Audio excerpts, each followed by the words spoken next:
Selamat pagi dan salam sejahtera. Perkenalkan, saya Nikodemus Umbu Jangahwali, dosen pada program studi S1 Pendidikan Fisika, Fakultas Keguruan dan Ilmu Pendidikan, Universitas Nusa Cendana.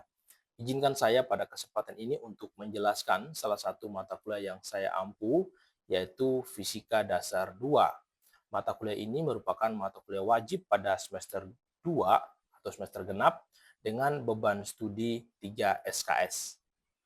Mata kuliah ini membahas terkait prinsip-prinsip dasar kelistrikan dan kemagnetan.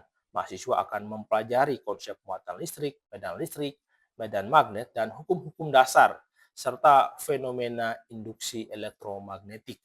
Hukum-hukum dasar ini seperti hukum Coulomb, hukum Gauss, dan hukum Faraday. Selain memahami teori, mahasiswa juga dilatih untuk menyelesaikan soal-soal perhitungan dan mengenali berbagai penerapan konsep listrik dan magnet dalam teknologi sehari-hari. Pembelajaran dirancang untuk membekali pemahaman konseptual dan kemampuan analitis kepada mahasiswa yang akan menjadi dasar bagi studi fisika lanjutan di semester berikutnya. Perkuliahan ini mengacu kepada capaian pembelajaran lulusan yang dibebankan pada mata kuliah. Terdapat 2 CPL prodi yang dibebankan pada mata kuliah, yaitu CPL yang kedua dan CPL yang keempat. CPL yang kedua berkaitan dengan menerapkan pemikiran logis, kritis, sistematis, dan inovatif dalam pengembangan ilmu pengetahuan dan teknologi di bidang keilmuan fisika maupun pembelajaran fisika untuk menyelesaikan permasalahan kontekstual di masyarakat. Pada CPL yang keempat adalah menunjukkan penguasaan terhadap keilmuan fisika yang terintegrasi dengan teknologi dalam melakukan kajian terhadap fenomena alam dan kearifan lokal. Berdasarkan 2 CPL prodi yang dibebankan pada mata kuliah ini, kami membagi atau menyusun ke dalam 4 CPMK, capaian pembelajaran mata kuliah. CPMK yang pertama yaitu mampu memahami konsep kelistrikan dan kemagnetan. CPMK yang kedua adalah mahasiswa mampu menganalisis keterkaitan konsep antara kelistrikan dan kemagnetan. CPMK ketiga, mahasiswa mampu menganalisis dan memecahkan persoalan-persoalan fisik yang terkait dengan fenomena kelistrikan dan kemagnetan. CPMK yang keempat, mahasiswa mampu menerapkan konsep-konsep kelistrikan dan kemagnetan ke dalam sistem fisik dan mengetahui aplikasinya dalam teknologi yang relevan. Berdasarkan keempat CPMK ini, kemudian didistribusikan ke dalam sub CPMK yang terdapat 7 sub CPMK.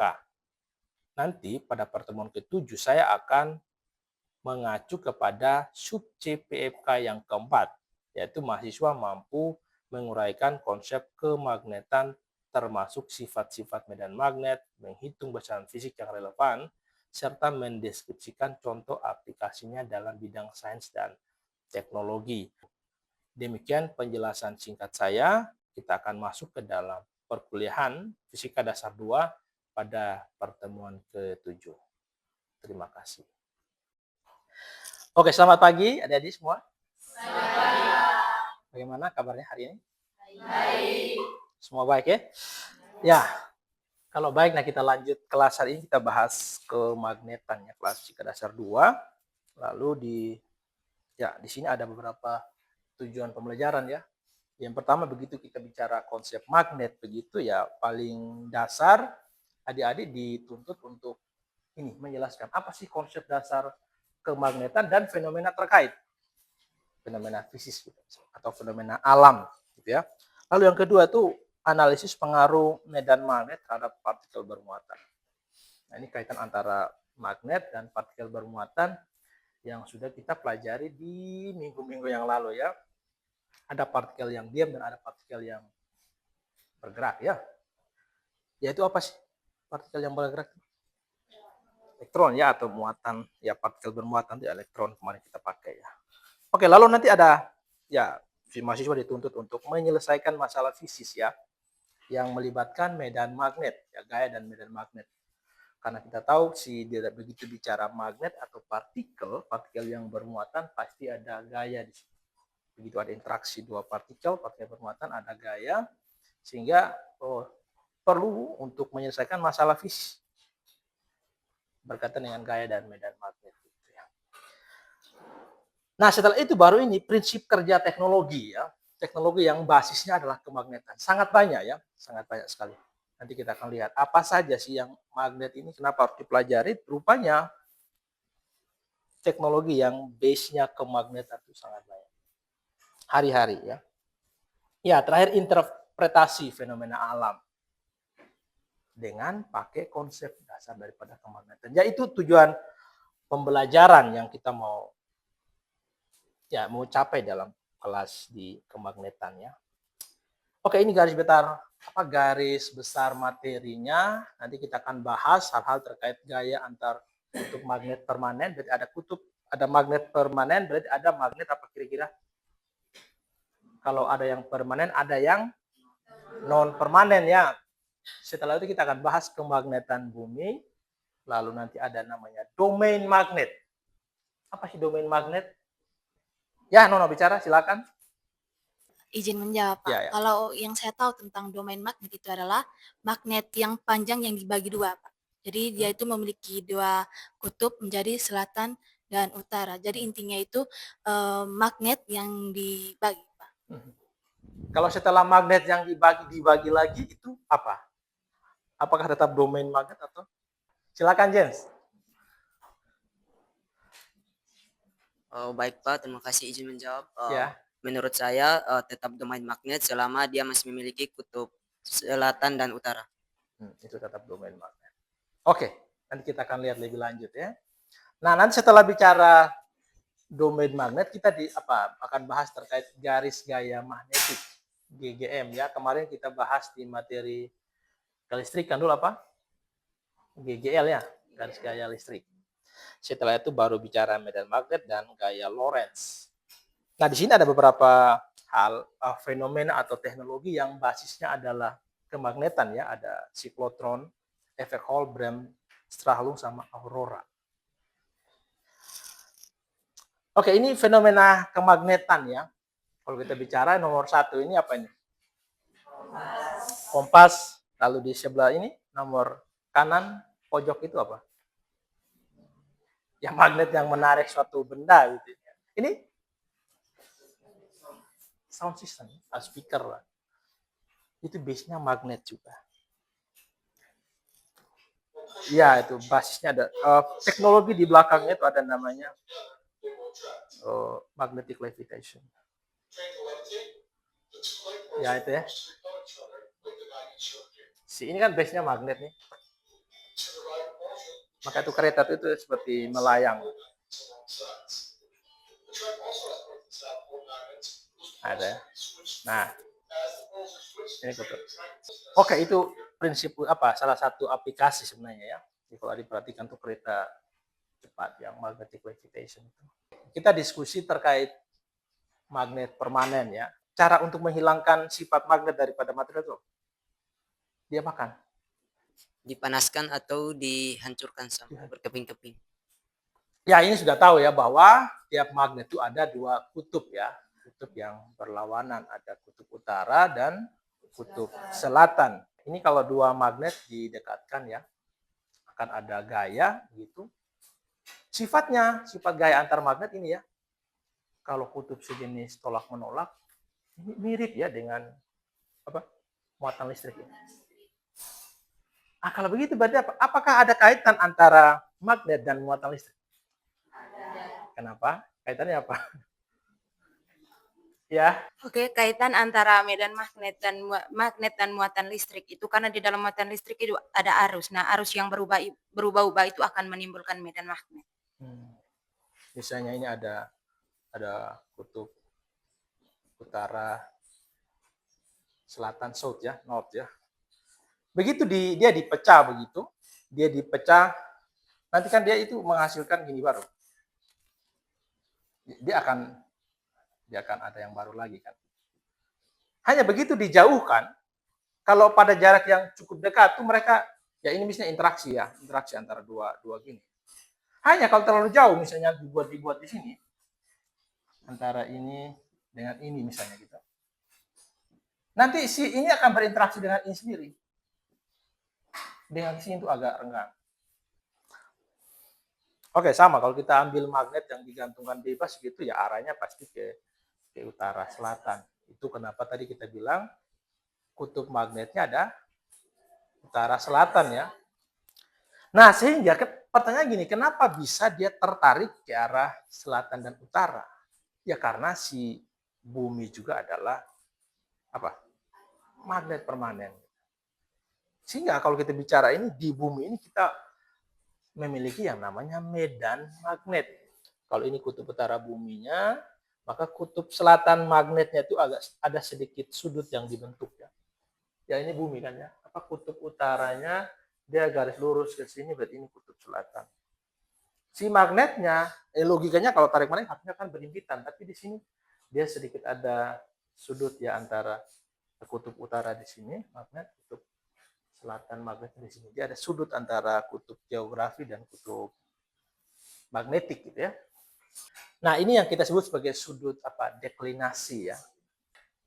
Ya, selisih antara magnetik sama geografi kan. Nah, sekarang ini true direction geografinya 319 derajat. Ini 319 derajat. Berarti deklinasi adalah ya 0 ya. Nah, selain ada deklinasi ada sudut inklinasi. Ini yang kita bilang sudut inklinasi. Misalnya ini ya kita sebut ini bumi, ini pusatnya begitu. Ini berarti apa? Arah vertikalnya bumi, yang horizontal yang mana ini? Oke. Sudut inklinasinya ini yang dibentuk antara garis ini dengan garis ini. Jadi misalnya ini bumi, kita tarik garis ini horizontalnya segini. Nah, arah medan magnetnya ke sini. Dia di arah permukaan. Nah, lalu sudut inklinasi yang mana ini?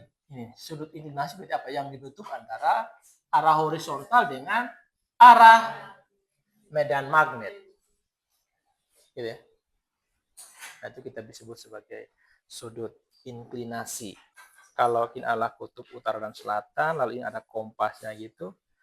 Nah, di sini adalah apa? Magnetic field. Apa? Kalau ada suatu magnet di sini, maka di sekitarnya akan ada medan magnet. Ketika saya gerakkan begitu, maka ini adalah medan apa yang selatan tadi, kutub selatannya, medan magnet yang ini, maka dia akan ya, perhatikan dia punya medan magnet juga bergerak ya.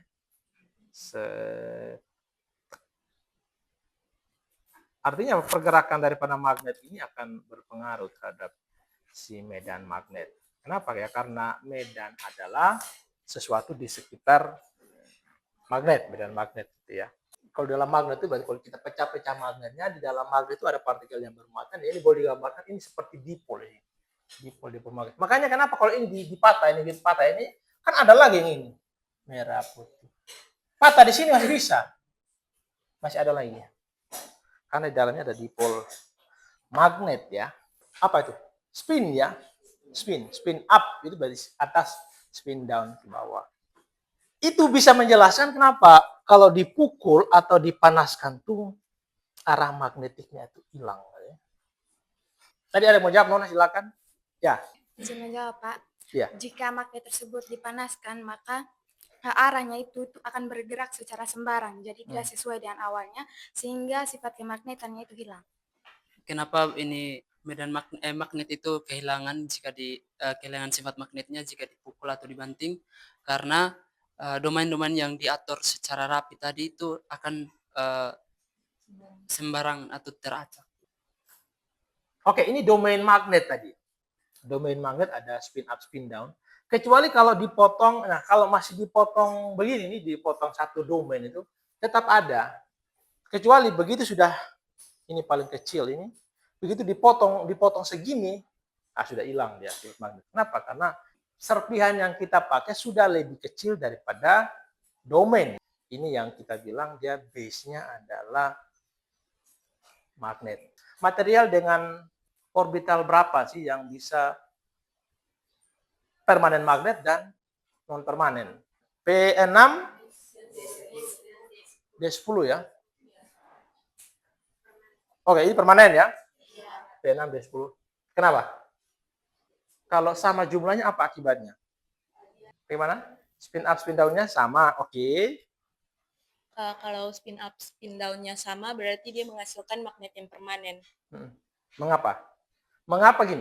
Pertanyaan salah, mengapa spin up, spin down sama itu menghasilkan magnet yang permanen? Nah, itu. Karena mempunyai dua arah yang berlawanan. Oke, karena dua arah berlawanan, maka apa yang terjadi dengan magnet yang kayak gini? Akan saling tarik-menarik. Tarik-menarik, no? Berdasarkan teori ini, tuh magnet itu kita bisa bagi jadi 3 ya. Ada yang super permanen, ada yang pure non permanen, ada yang semi. Makanya orang bilang itu magnetik itu ada yang paramagnetik, ferromagnetik sama diamagnetik. Oke, yang ini berarti super apa namanya? Sangat-sangat non permanen ya. Kenapa itu? Jadi yang non permanen berarti P1, 2, 3, 4, 5. Ya semi ada 4, 5, D6, D7, D8. Ini cuma berat. Oke. Coba diskusi. Berdua atau bertiga gitu. Why?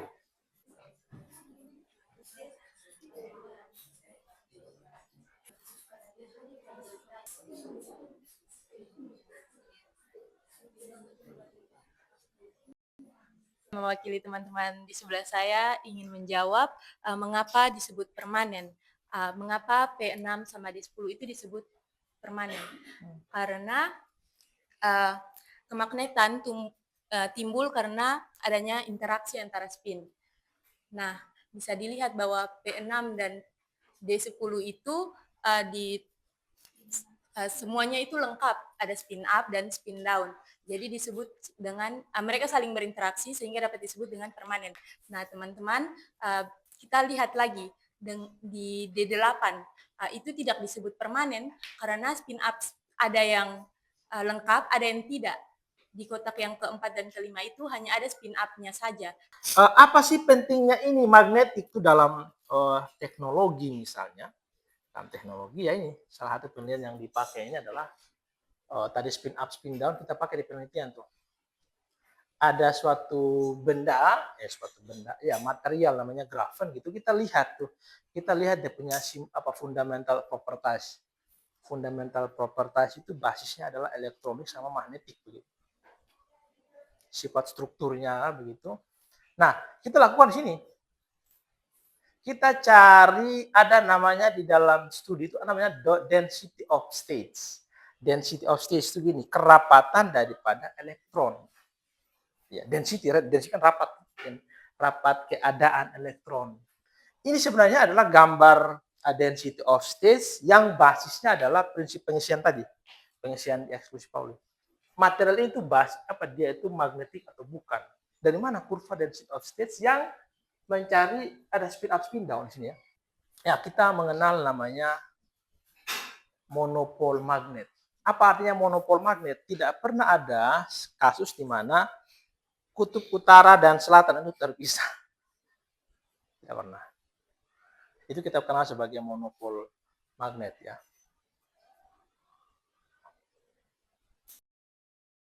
Oke, tadi kita sudah sedikit bahas terkait medan magnet ya.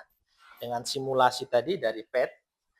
Arah medan sama dengan arah daripada garis gaya tadi. Kita bisa lihat dari sini ya. Kita bilang medan sekitar sini ya. Garis gayanya yang mana ini?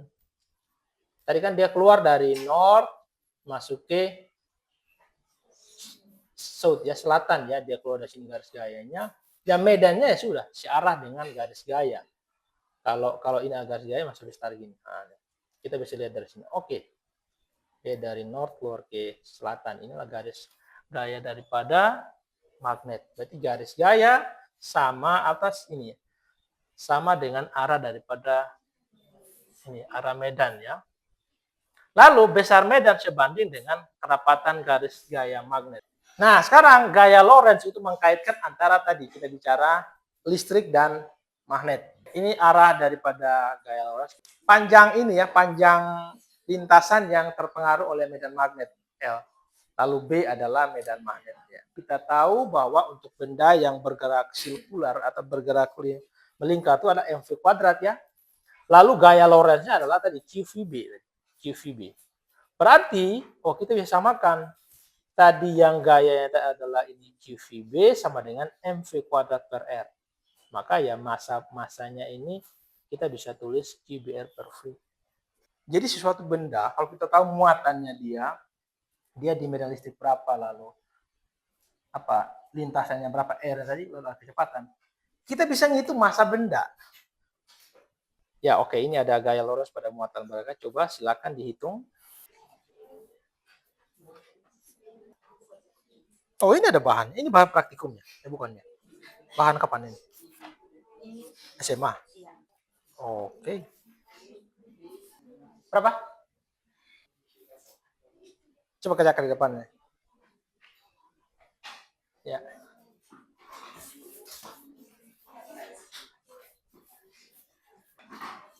Silakan. Sambil jelasin ya, sambil bicara saja ya. Anggaplah Anda seorang guru sedang mengajar gitu. Oke, perhatikan ke depan ya. Massa partikel dengan rumus M sama dengan Q dr per V. 9 kali 10 pangkat min 31. Ya. Oke. 9 kali 10 min 31. Oke. Q-nya tuh, coba sekarang saya tanya, Q dari mana? 1,602 kali 10 pangkat min 19. Itu dapat dari mana? Nilai apa?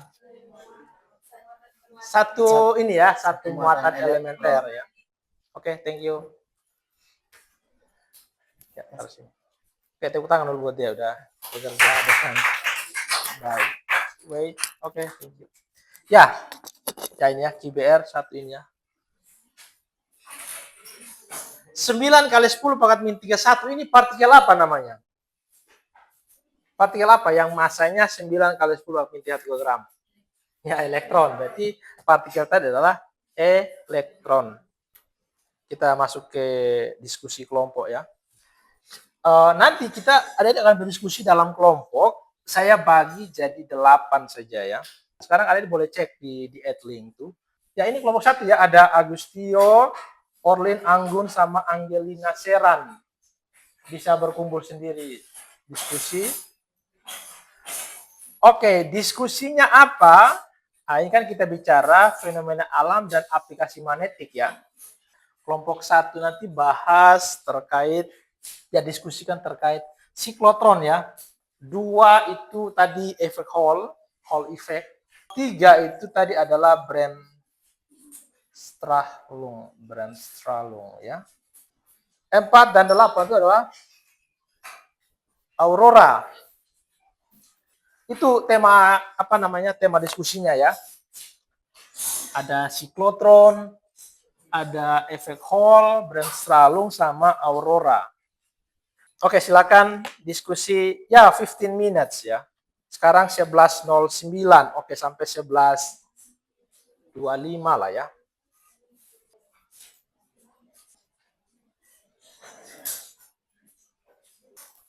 Sambil saya absen ya. Maria Dajung hadir, Angelina Seran, Mariana Manggo, Dominika, James, mana James? Oke, Jason.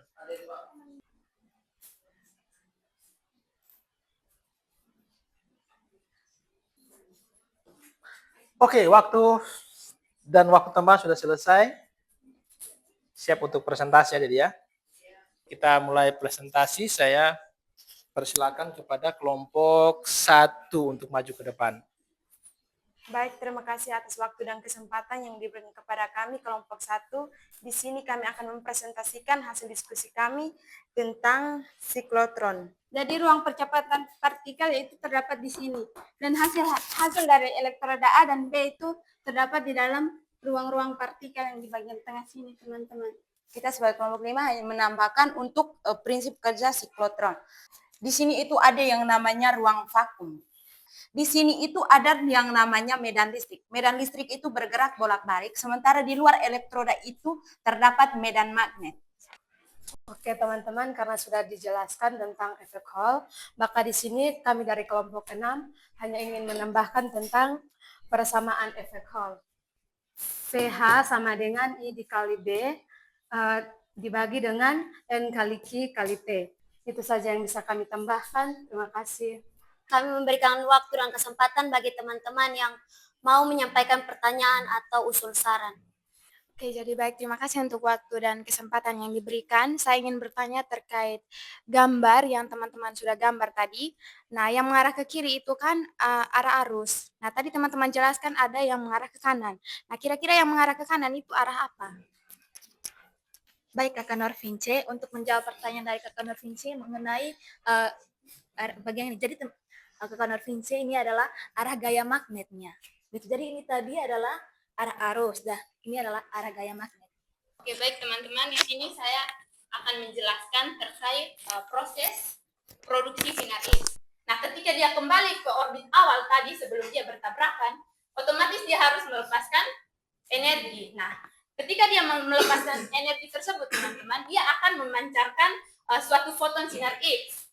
Nah, sinar X ini itu dipancarkan karena energi yang dilepas saat elektron kembali ke tingkat awal atau ke energi yang lebih rendah. Itu konsep atom ya. Konsep model atom, model siapa kira-kira? Bohr. Ya? Bohr. Oke, Bohr ya. Saya tambahkan sedikit ya. Ya, kalau tadi elektron dia kan kalau dia melompat ya, bukan melompat ya, bahasa fisikanya tereksitasi. Tereksitasi berarti dia tuh ya oke melompat ke yang energi yang lebih tinggi, level. Jadi ini kan level energi ya.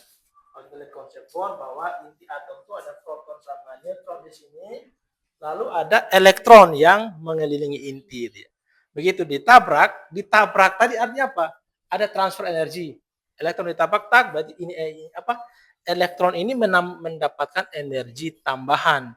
Nah, energi tambahan tadi apa? Tidak cocok dengan level energi yang ini. Maka dia kenapa? Tereksitasi ya, melompat lebih tinggi atau jadi elektron bebas. Ketika dia nanti mau kembali ke sini gitu, dia harus match energinya. Misalnya energinya 1 elektron volt gitu, dia harus 1 elektron volt. Kalau 2 ya out. Nah, kalau bagaimana? Kalau ternyata ada elektron yang punya 2, dia mau ke sini, maka dia harus lepaskan 1 elektron volt. Ya, kasih kurang supaya match dengan lintasan yang ini. Dalam bentuk tadi apa? Sinar X. Oke, thank you. Ada pertanyaan lain? Silakan. Cukup? Oke, silakan di close. Baik teman-teman, mungkin itu saja yang bisa tim kami sampaikan. Sekian dan terima kasih. Nah, dari partikel cahaya tersebutlah maka akan terjadi yang namanya aurora. Nah, tergantung warna dari aurora itu tergantung elektron itu bertabrakan dengan atom apa. Contohnya seperti oksigen, maka akan menghasilkan warna hijau dan merah. Saya tutup presentasi dari kelompok kami. Terima kasih.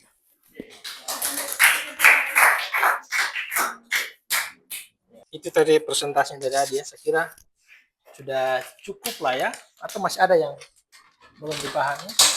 Secara prinsip tadi si aurora itu adalah salah satu contoh dari Bremsstrahlung. Sama kan sebenarnya. Itu hanya proses eksitasi elektron, begitu ditabrak lalu dia kembali ke energi awal. Jadi ya aurora itu salah satu contoh dari Bremsstrahlung sebenarnya. Ada mau ditanyakan lagi? Cukup ya? Ya, jadi dari materi ini kita tahu ya ternyata magnetik itu bukan hanya urusan tarik-menarik ya.